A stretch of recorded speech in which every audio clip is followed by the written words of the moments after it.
Right, so I know the difference between this and this. Okay, so I'm told that gouache is basically opaque watercolours. But that doesn't explain this, which is semi-solid opaque watercolours. But apparently it's not gouache. And we'll work that out. We will work this out. Hello, Lego. My cat, Lego. These are some very cheap palettes. I'll put you the link for these. These were just off Amazon and they were stupidly cheap. And I believe that this is the bottom layer because that's where, you know, so it'll shut that way so that you can stick your thumb through it. Now, so this is a brand of paint I've not tried before, the Meaden ones, but they're sensibly priced and they always look nice when I see people using them. So let's give it a go. Now I've got, what have I got here? 24 colours. I've got more than enough wells, haven't I? I should have some spare, in fact. It depends if I use these big ones or not, or whether I use those as palette bits. But these were really, really cheap palettes from Amazon. Obviously, it's got your thumb hole here. And because I seem to have an awful lot of paints on the go at the moment, I've started writing on my palettes with a Sharpie pen what they are.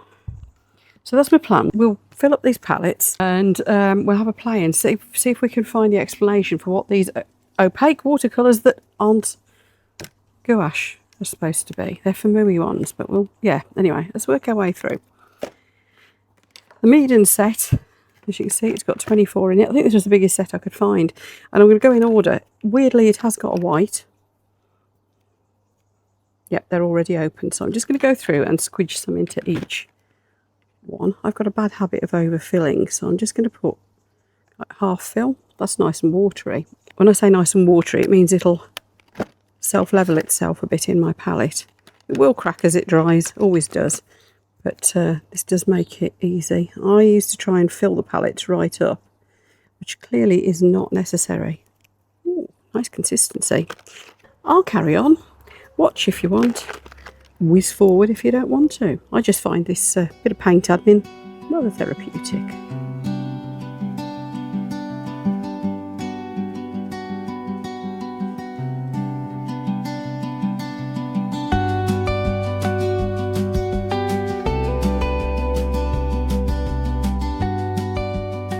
The first thing that struck me is the fact that these are quite runny, which means that they go into these palettes rather easier. I've reordered them in here to what they are in the box, and I've reordered the box to match, but I did get a bit screwy here. And that is simply because I'd put one of the tubes to one side. Should have put that one there, and yeah, anyway, never mind. I'm really happy with that. Let's have a look at the gouache ones next. Of course, these will all dry. And I won't have a flipping clue what colour some of them are. You see some of these? Like, that is the very dark purple, but it looks black. But my reaction to these colours so far is I don't seem to have like a Payne's grey type colour. And I don't have the golden sort of yellowy olivey green that I'm so fond of. But of course you can mix them. This is more than just the primaries, isn't it? Anyway, let's move on to the next one. Now, this is a double-sized palette, a double-sized set. So, yeah, I'm going to end up with using a lot more of the wells. I seem to have mislaid one as well. But there might be some colours in here that I don't think I'll use much. Get them all out so I can put them back in as I use them. There's some absolutely delicious colours though. Right, we're filling up again. And I'm going to work on the basis that there's some colours I know I will use a lot more of. So let's do those first.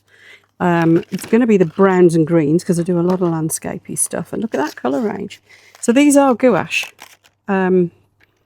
So yeah, let's see how we get on. Now I'm going to put these into these bigger wells. So that is a light crab grey. I bet I'll use a lot of that. So let's put a big dollop of that there.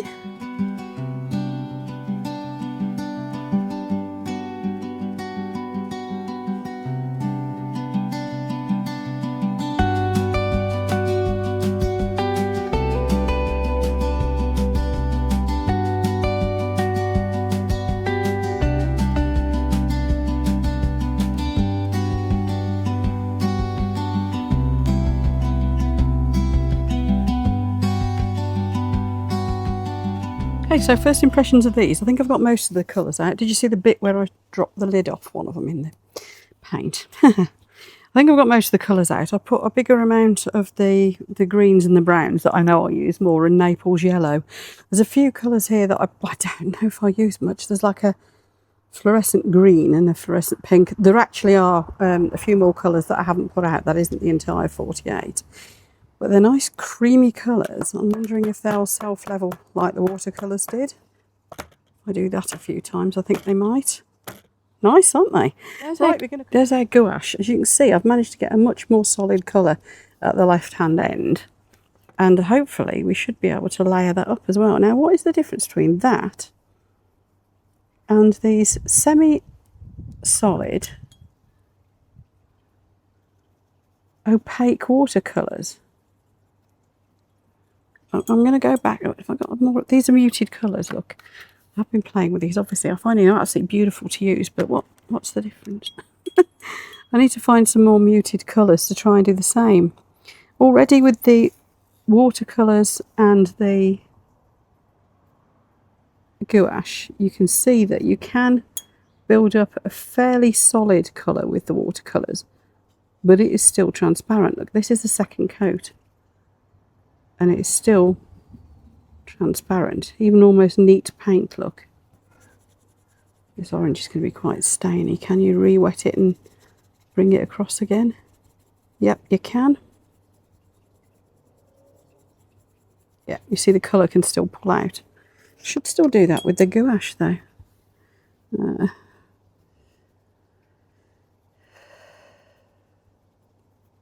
Yep. You can.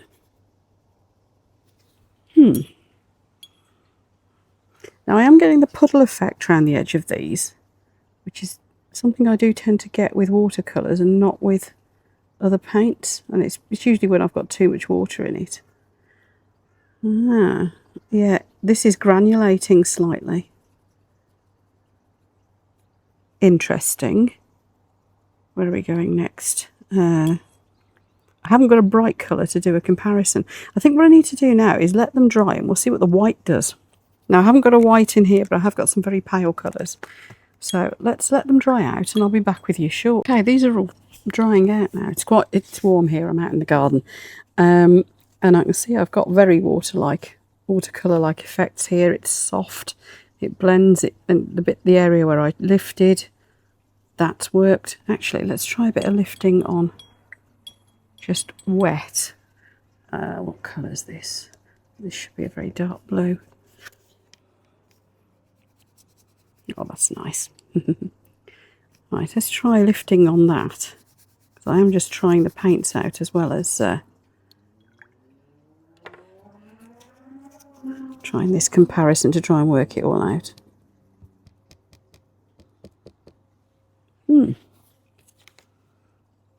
Doesn't lift as well as I'd hoped. Some of that could be down to the paper though.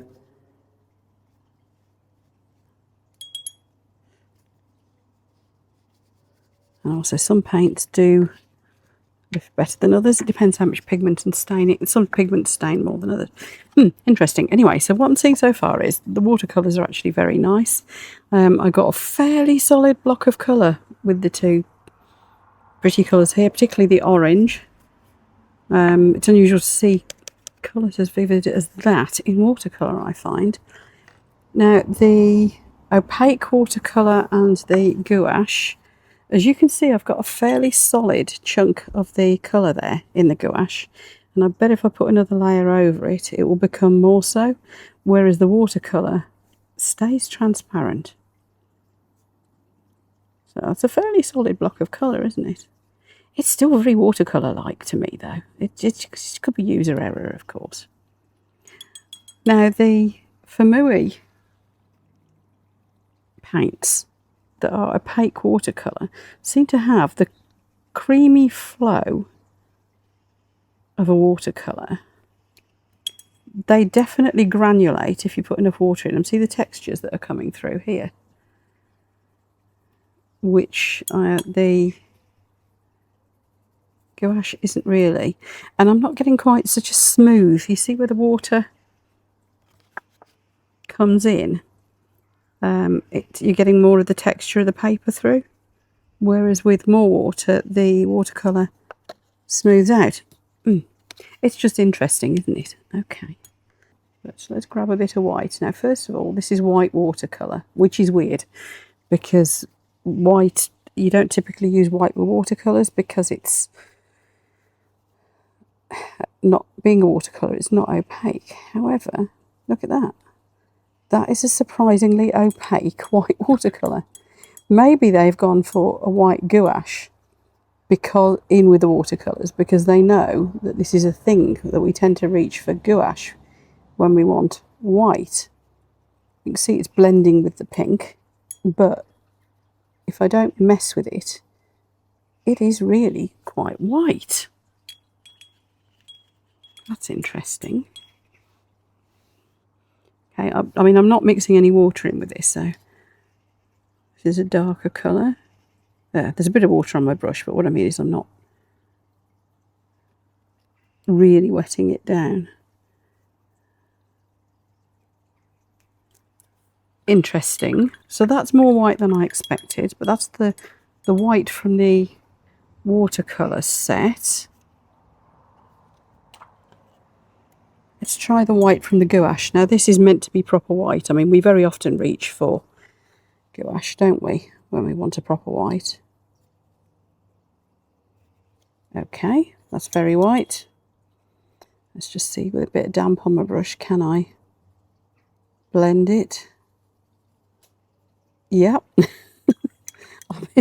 This was meant to be answering my questions. I'm even more confused now, because to me the difference between that, okay, that might be a bit whiter. Let's get a bit more of the white watercolour. I'm not really seeing a lot of difference there, are you? I haven't got a white in these semi-opaque watercolours, mystery set, but I'm going to go for the lightest colour, which is this. As you can see, these grade across. Let's try this very, very pale grey here, which is almost white. Trying to make it quite strong as well, so not too much water in it. Yeah, that's still drying. Let's try it on this bit here. And again, very opaque. But look how it's behaving. It's spreading nicely.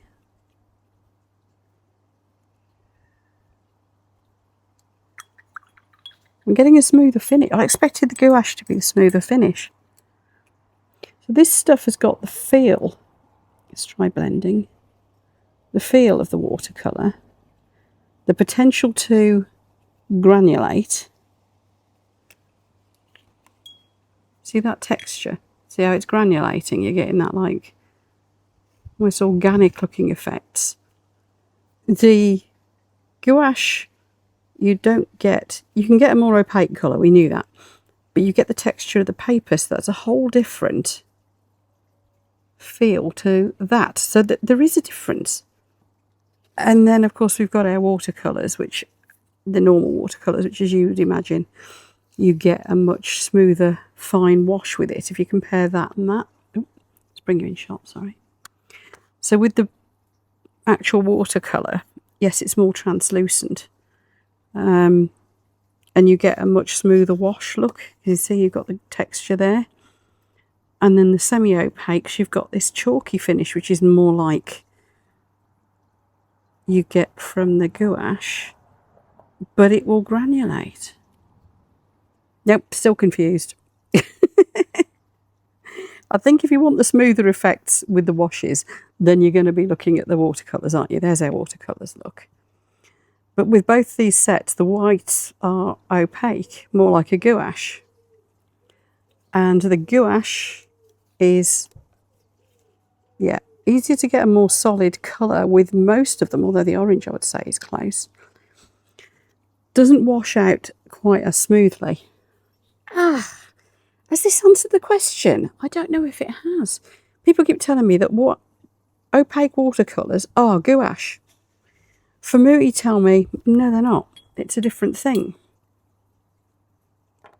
And judging by this, that particularly there, the granulating, that does look like a different thing to the gouache. It is more akin to the way that watercolour behaves. You